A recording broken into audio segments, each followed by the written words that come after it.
ремонт мебель.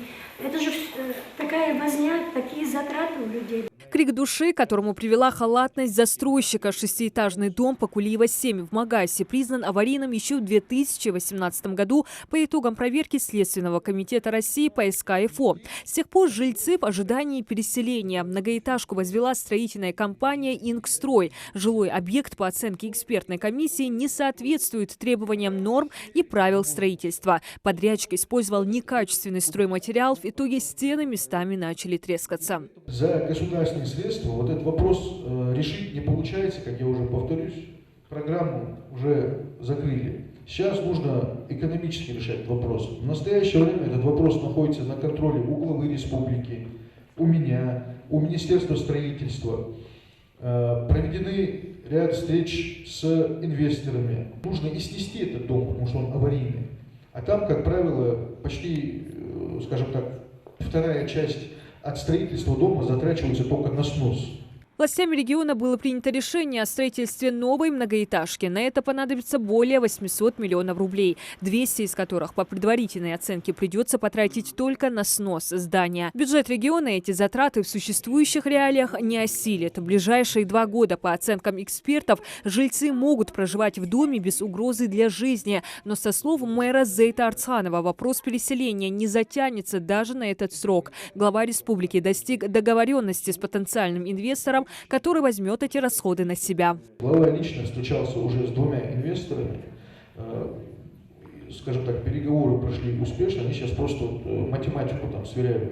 Выгоду, ущерб, пользу, но да, в ближайшее время за вопрос такого бюджета. Всего в доме 205 квартир, проживают около 1600 человек. Недавно в соцсетях начали появляться жалобы местных жителей на якобы бездействие властей. Местная администрация не оставила без внимания волнения людей. Зейт Арцханов в ходе встречи с жильцами подчеркнул, что о проблемах дома никто не забыл, и вопрос переселения на особом контроле главы Ингушетии. Людям разъяснили, какая работа проводится для разрешения квартирного вопроса. На таких моментах спекулировать резонанс.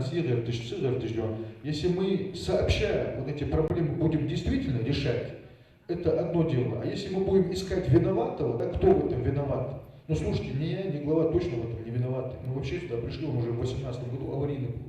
А вот все, что осталось нам в наследство, вот это решать нам приходится. И поэтому я что хочу сказать?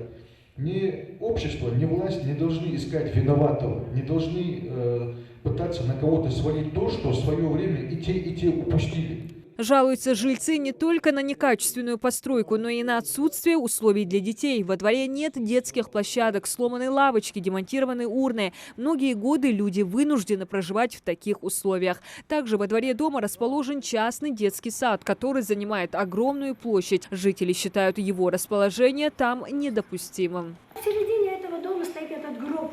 Сколько людей обращались, да, там дети играют, там машины, там людям выйти, это же не двор, вы видели же, наверное, говорят, приезжали туда, видели, что? Конечно, видели. Сколько раз люди обращаются, уберите это же двор, это невозможно. Мэр города поручил работникам администрации в срочном порядке организовать проверку и выяснить, на каком основании построено частное дошкольное учреждение, насколько правомерно расположение на дворовой территории жилого дома этой постройки. Если здание окажется незаконным, поручил направить документы в суд на снос. Жильцы выразили благодарность за организацию встречи, возможность озвучить свои наболевшие вопросы и услышать о планах властей. Виктор Худоёвцина, Теориясхал, Пачаха, мэр, что участие медлежевучи, Также на встрече были озвучены проблемы жильцов других многоквартирных домов. В основном они касались благоустройства дворовых территорий, работы общественного транспорта, вывоза мусора, организации канализационных ливневок. Все вопросы администрация Магаса взяла на контроль. Завершая встречу, мэр сообщил о ближайших планах, в числе которых обновление дорожной разметки на всех городских дорогах, озеленение общественных территорий, а также установка светофора у пешеходного перехода рядом с университетом. Диана Дударова, Султан Магушков, Магас 24.